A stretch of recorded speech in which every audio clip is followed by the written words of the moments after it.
"You've been gone so long," he shouted over the wind. "I thought something must have happened to you." But there was that in his tone, and a certain look in his face as well, that conveyed to me more than his usual words, and in a flash I understood the real reason for his coming. It was because the spell of this place had entered his soul too, and that he did not like being alone. "River's still rising," he cried, pointing to the flood in the moonlight, "and the wind's simply awful." He always said the same things, but it was the cry for companionship that gave me the real importance to his words. "Lucky," I cried back. "Our tent's in the hollow. I think it'll hold all right." I added something about the difficulty of finding wood, in order to explain my absence. But the wind caught my words and flung them across the river, so that he did not hear, but just looked at me through the branches, nodding his head. "Lucky if we get away without disaster," he shouted, or words to that effect, and I remember feeling half angry with him for putting the thought into words, for it was exactly what I felt myself. There was disaster impending somewhere, and the sense of presentiment lay unpleasantly upon me. We went back to the fire and made a final blaze, poking it up with our feet. We took a last look around. But for the wind, the heat would have been unpleasant. I put this thought into words, and I remember my friend's reply struck me oddly, that he would rather have the heat, the ordinary July weather, than this diabolical wind. Everything was snug for the night, the canoe laying turned over beside the tent, with both yellow paddles beneath her, the provision sack hanging from a willow stem, and the washed-up dishes removed to a safe distance from the fire, all ready for the morning meal. We smothered the embers of the fire with sand and then turned in. The flap of the tent door was up, and I saw the branches and the stars in the white moonlight. The shaking willows and the heavy buffeting of the wind against our taut little house were the last things I remembered as sleep came down and covered all with its soft and delicious forgetfulness. Suddenly I found myself lying awake, peering from my sandy mattress through the door of the tent.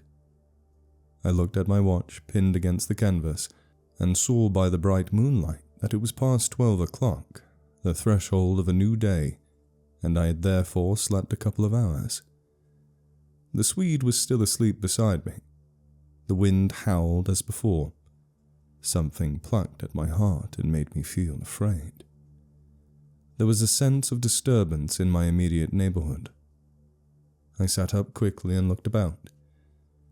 The trees were swaying violently to and fro as the gusts smote them, but our little bit of green canvas lay snugly safe in the hollow, for the wind passed over it without meeting enough resistance to make it vicious.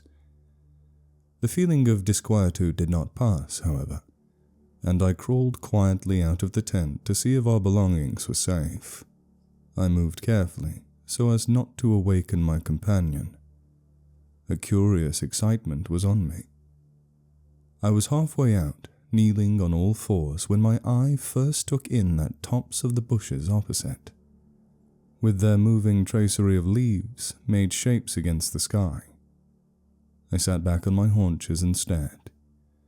It was incredible, surely, but there, opposite and slightly above me, were shapes of some indeterminate sort among the willows, and as the branches swayed in the wind they seemed to group themselves about these shapes, forming a series of monstrous outlines that shifted rapidly beneath the moon. Close, about 50 feet in front of me, I saw these things. My first instinct was to awaken my companion, that he too might see them, but something made me hesitate. The sudden realization, probably, that I should not welcome corroboration, and meanwhile I crouched there staring in amazement with smarting eyes. I was wide awake. I remember saying to myself that I was not dreaming. They first became properly visible, these huge figures just within the tops of the bushes, immense, bronze-colored, moving and wholly independent of the swaying of the branches. I saw them plainly and noted, now I came to examine them more calmly, that they were very much larger than human, and indeed that something in their appearance proclaimed them to not be human at all. Certainly they were not merely the moving tracery of the branches against the moonlight. They shifted independently. They rose upwards in a continuous stream from the earth to the sky, vanishing utterly as soon as they reached the dark of the sky. They were interlaced with one another, making a great column, and I saw their limbs and huge bodies melting in and out of each other, forming this serpentine line that bent and swayed and twisted spirally with the contortions of the wind-tossed trees. They were nude, fluid shapes passing up the bushes, within the leaves almost, rising up in a living column into the heavens. Their faces I never could see. Increasingly they poured upwards, swaying in great bending curves with a hue of dull bronze upon their skins. I stared, trying to force every atom of vision from my eyes. For a long time I thought they must every moment disappear and resolve themselves into the movements of the branches and prove to be an optical illusion. I searched everywhere for a proof of reality, when all the while I understood quite well that the standard of reality had changed. For the longer I looked, the more certain I became that these figures were real and living, though perhaps not according to the standards that the camera and the biologist would insist upon. Far from feeling fear, I was possessed with a sense of awe and wonder such as I have never known. I seemed to be gazing at the personified elemental forces of this haunted and primeval region. Our intrusion had stirred the powers of the place into activity. It was we who were the cause of the disturbance, and my brain filled to bursting with stories and legends of the spirits and deities of places that had been acknowledged and worshipped by men in all ages of the world's history. But before I could arrive at any possible explanation, something impelled me to go farther out, and I crept forward on the sand and stood upright. I felt the ground still warm under my bare feet. The wind tore at my hair and face, and the sound of the river burst upon my ears with a sudden roar. These things I knew were real, and proved that my senses were acting normally. Yet the figures still rose from the earth to heaven, silent, majestically, in a great spiral of grace and strength that overwhelmed me at length with a genuine deep emotion of worship. I felt that I must fall down and worship, absolutely worship. Perhaps in another minute I might have done so, when a gust of wind swept against me with such force that it blew me sideways, and I nearly stumbled and fell. It seemed to shake the dream violently out of me. At least it gave me another point of view somehow. The figures still remained, still ascended into the heaven from the heart of the night, but my reason at last began to assert itself. It must be a subjective experience, I argued. None the less real for that, but still subjective. The moonlight and the branches combined to work out these pictures upon the mirror of my imagination, and for some reason I projected them outwards and made them appear objective. I knew this must be the case, of course. I took courage and began to move forward across the open patches of sand. By Jove, though, was it all hallucination? Was it merely subjective? Did not my reason argue in the old futile way from the little standard of the known? I only know that great column of figures ascended darkly into the sky for what seemed a very long time period, and with a very complete measure of reality as most men are accustomed to gauge reality. Then suddenly they were gone. And once they were gone, and the immediate wonder of their great presence had passed, fear came down upon me with a cold rush. The esoteric meaning of this lonely and haunted region suddenly flamed up within me, and I began to tremble dreadfully. I took a quick look around, a look of horror that came near to panic, calculating vainly ways of escape, and then, realizing how helpless I was to achieve anything really effective, I crept back silently into the tent and lay down again upon my sandy mattress, first lowering the door curtain to shut out the sight of the willows in the moonlight, and then bury my head as deeply as possible beneath the blankets to deaden the sound of the terrifying wind. As though further to convince me that I had not been dreaming, I remember that it was a long time before I fell again into a troubled and restless sleep, and even then only the upper crust of me fell asleep, and underneath there was something that never quite lost consciousness, but lay alert and on the watch. But this second time I jumped up with a genuine start of terror. It was neither the wind nor the river that awoke me, but the slow approach of something that caused the sleeping portion of me to grow smaller and smaller, till at last it vanished altogether, and I found myself sitting bolt upright, listening. Outside there was a sound of multitudinous little patterings.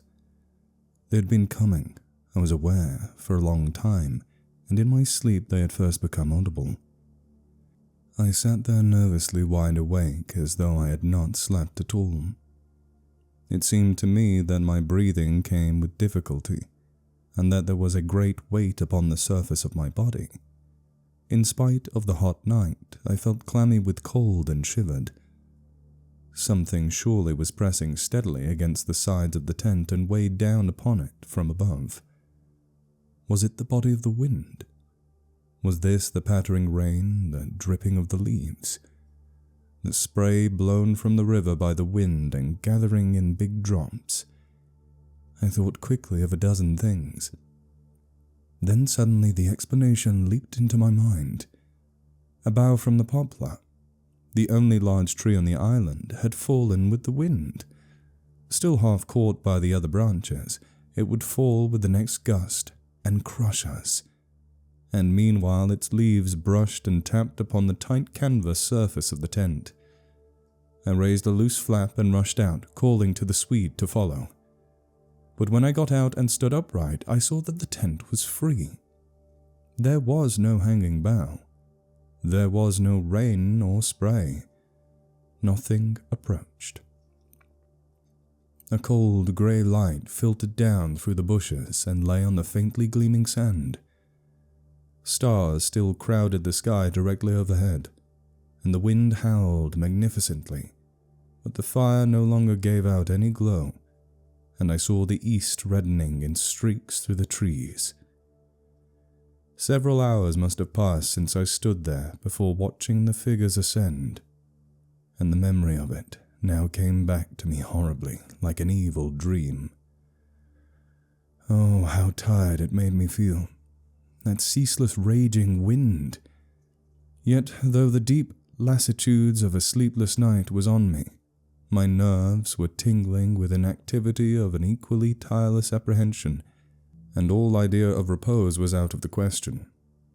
The river I saw had risen further. Its thunder filled the air, and a fine spray made itself felt through my thin sleeping shirt.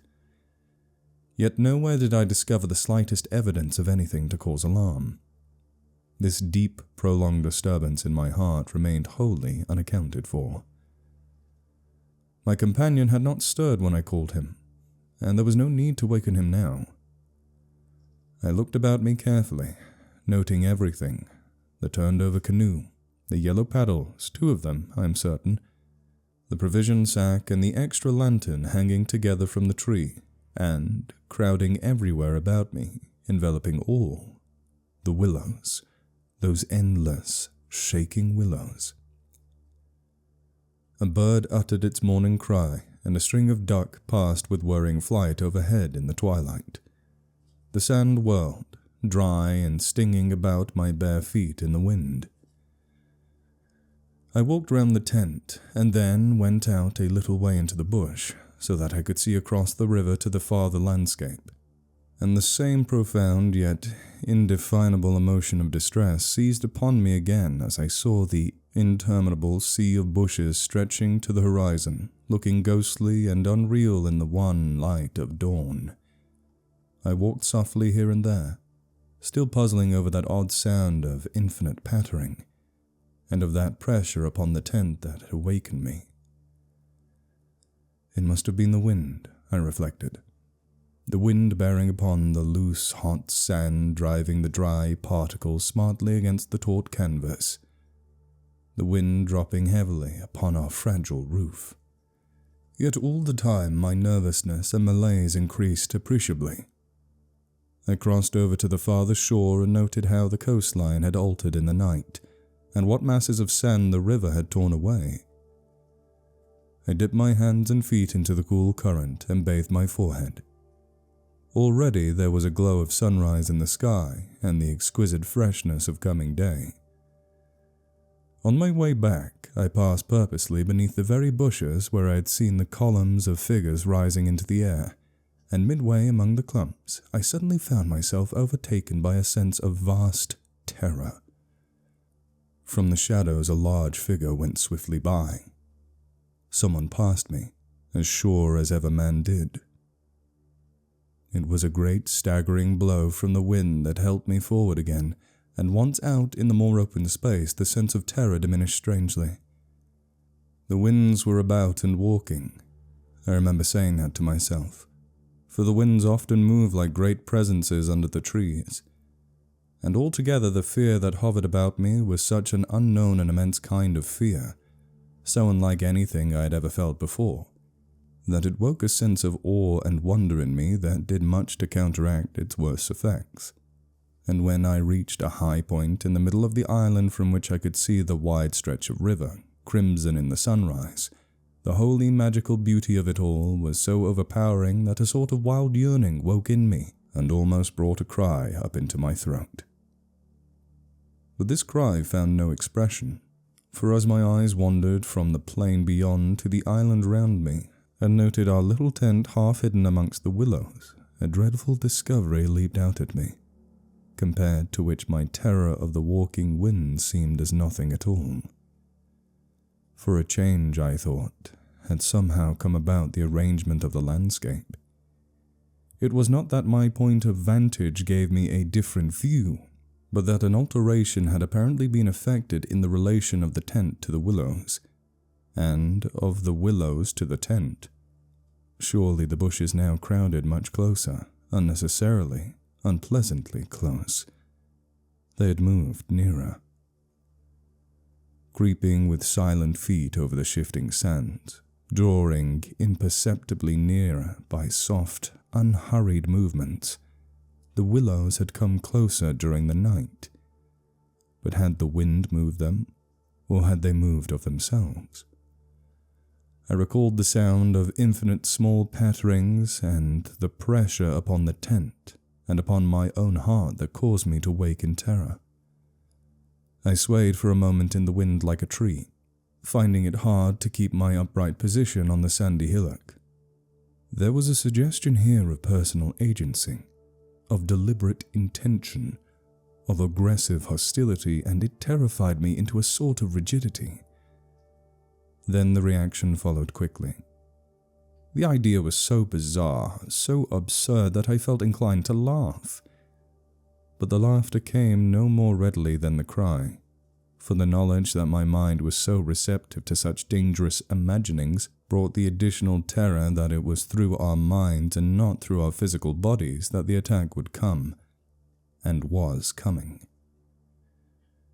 The wind buffeted about me, and very quickly it seemed the sun came up over the horizon, for it was after 4 o'clock, and I must have stood on that little pinnacle of sand longer than I knew, afraid to come down to close quarters with the willows.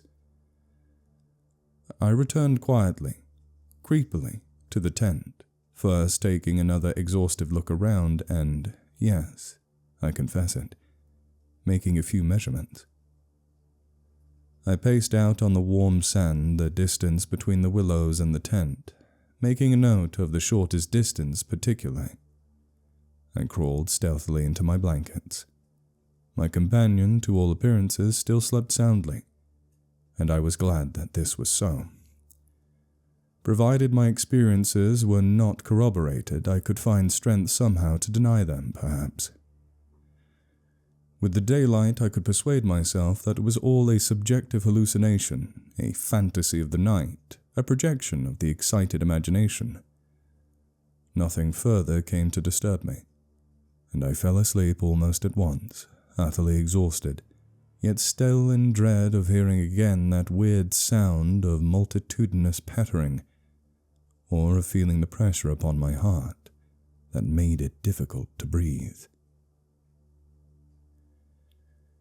The sun was high in the heavens when my companion woke me from a heavy sleep and announced that the porridge was cooked and that there was just time to bathe.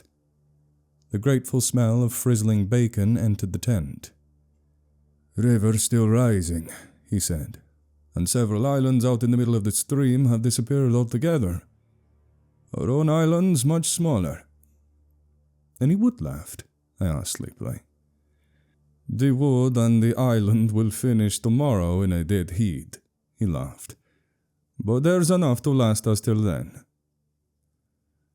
I plunged in from the point of the island, which had indeed altered a lot in size and shape during the night, and was swept down in a moment to the landing place opposite the tent. The water was icy, and the banks flew by like the country from an express train. Bathing under such conditions was an exhilarating operation, and the terror of the night seemed cleansed out of me by a process of evaporation in the brain. The sun was blazing hot. Not a cloud showed itself anywhere. The wind, however, had not abated one little jot. Quite suddenly then, the implied meaning of the Swede's words flashed across me, showing that he no longer wished to leave post-haste, and had changed his mind.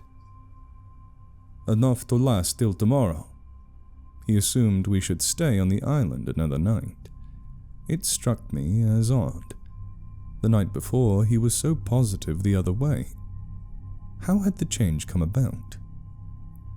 Great crumblings of the banks occurred at breakfast, with heavy splashings and clouds of spray which the wind brought into our frying pan, and my fellow traveller talked incessantly about the difficulty the Vienna Pest streamers must have to find the channel in flood.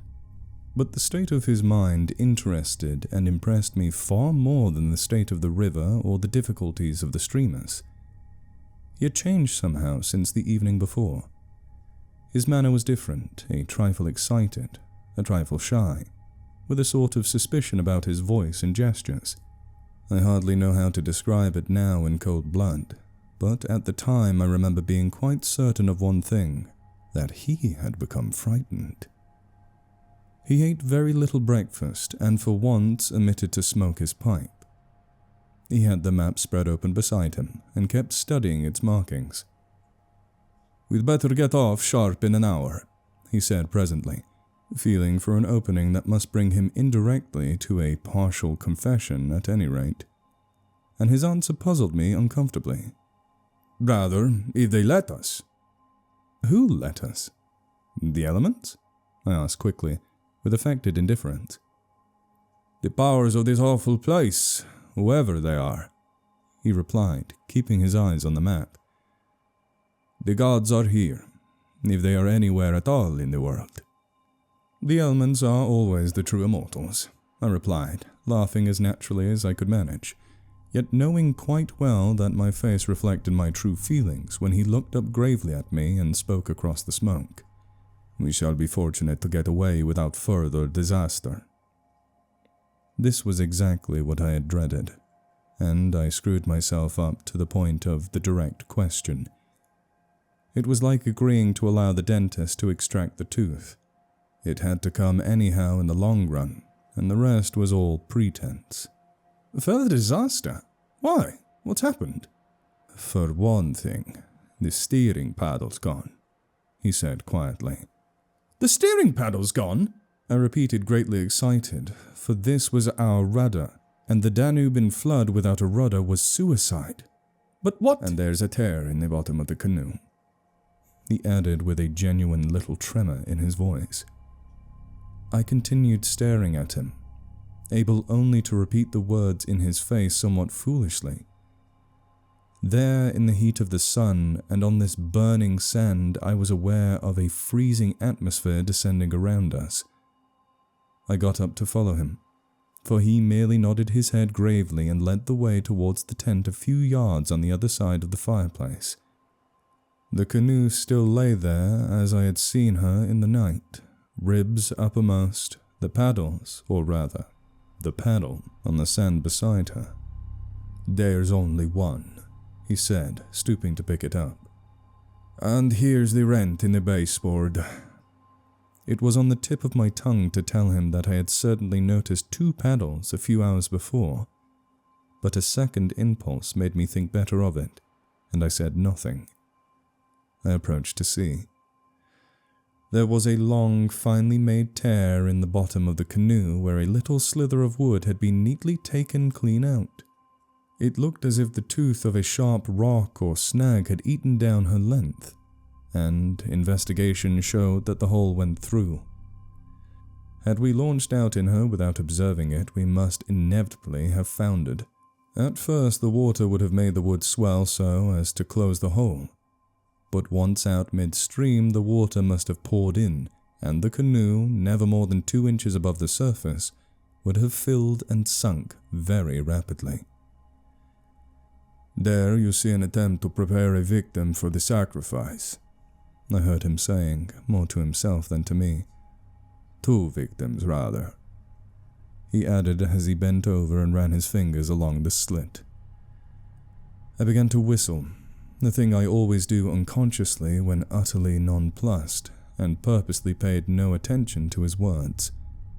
I was determined to consider them foolish. "It wasn't there last night," he said presently, straightening up from his examination and looking anywhere but at me. "We must have scratched her in landing, of course," I stopped whistling to say. "The stones are very sharp." I stopped abruptly, for at that moment he turned around and met my eye squarely. I knew just as well as he did how impossible my explanation was. There were no stones, to begin with. "And then there's this to explain," he added quietly, handing me the paddle and pointing to the blade. A new and curious emotion spread freezingly over me as I took and examined it. The blade was scraped down all over, beautifully scraped, as though someone had sandpapered it with care, making it so thin that the first vigorous stroke must have snapped it off at the elbow. "One of us walked in his sleep and did this thing," I said feebly. Or it has been filed by the constant stream of sand particles blown against it by the wind, perhaps?" "Ah," said the Swede, turning away, laughing a little. "You can explain everything." "The same wind that caught the steering paddle and flung it so near the bank that it fell in with the next lump that crumbled," I called out after him, absolutely determined to find an explanation for everything he showed me. "I see," he shouted back, turning his head to look at me before disappearing among the willow bushes. Once alone with these perplexing evidences of personal agency, I think my first thoughts took the form of, one of us must have done this thing, and it certainly was not I. But my second thought decided how impossible it was to suppose, under all the circumstances, that neither of us had done it. That my companion, the trusted friend of a dozen similar expeditions, could have knowingly had a hand in it, was a suggestion not to be entertained for a moment. Equally absurd seemed the explanation that this imperturbable and densely practical nature had suddenly become insane and was busied with insane purposes.